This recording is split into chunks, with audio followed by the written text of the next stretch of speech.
All right, time for the Daily Rant. The young Turk is in the house. He says, forget all the hype about the emboldened GOP and their agenda. This is a progressive country. Cenk, the floor is yours. Thank you, Dylan. Whenever you ask people, is it a conservative or a liberal country, they'll always come back to the same poll. It's a Gallup poll in 2009 that asked people, hey, are you conservative, liberal, or moderate? And the answers appeared to be clear. 40% of Americans interviewed said that they are conservative, 35% said they are moderate, and only 21% said they are liberal. Now, this is the poll that you will see quoted all the time on television and in the press as definitive proof that the country is not liberal. Well, it is absolute and complete nonsense. The reason that liberal does not do well there and conservative does much better is because of brand marketing. For 20, 30 years now, we have had conservative talk show hosts saying, conservative rocks, liberal is terrible. And you've never had any Democratic politicians step up and defend it. So, for example, when Republican politicians are on, they say, I am the most conservative in this race. Have you ever heard a Democrat say, I'm the most liberal in this race? Almost never, right? They don't defend the title, and so the word has become a bad word.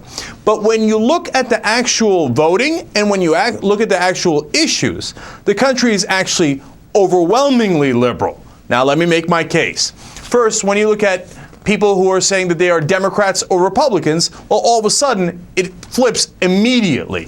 When asked in that same Gallup poll, 36% of Americans said that they are Democratic voters, whereas only 28% said they are Republicans, and 37% said independent. Already a big lead for the Democrats, but it actually gets bigger. Because when they asked independents, which way do you lean? 51% said Democratic, 39% said Republican. So if everybody's so conservative, why do the Democrats have such a huge advantage in these generic polls? It's because people are actually not that conservative. And if you're not convinced by the Democrat and Republican titles, and you can say, hey, that's also brand marketing in some way, and that's a fair point. Well, let's go to the issues themselves. So issue, for example, like the public option, which we were told in Washington over and over is way too liberal. And it was so, quote unquote, liberal that a Democratic president, Democratic House, and Democratic Senate wouldn't even bring it up for a vote. They didn't even give it a shot. Now, what percentage of the American people agreed with that? 72% wanted the public option. So I guess this country is way more liberal than Obama and a former Democratic House and Democratic Senate. But that's just one issue. You say, all right, let's go to another one. How about repeal of Don't Ask, Don't Tell?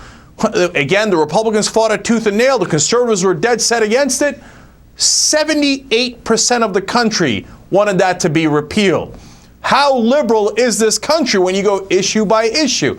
Let's go to a third issue. Citizens United, that allowed unlimited spending. Now, it's this idea of reforming the spending in our politics is considered to be generally a liberal idea, although everyone should agree with it, if you ask me. And it turns out everybody does agree with it.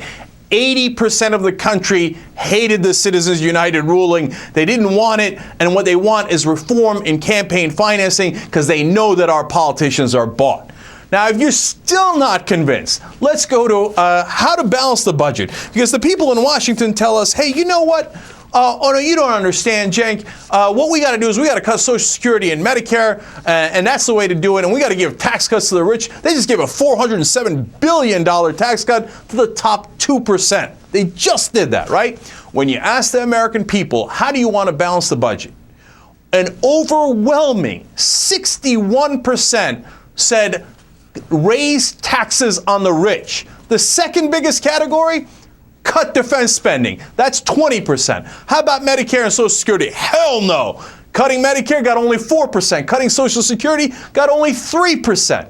People do not want to cut those programs. That's exactly what Washington plans to do over the next 2 years. It's nonsense. This is a progressive country when you look at all the issues. We do not want to go in the direction of cutting these programs any longer. And what we want to do is sensible balancing of the budget with everyone sharing the sacrifice. But Cenk, doesn't the progressive agenda, whatever it may be, public option, everything you just talked about, ultimately take away the profitability of the banking, healthcare, and other industries that control the politicians?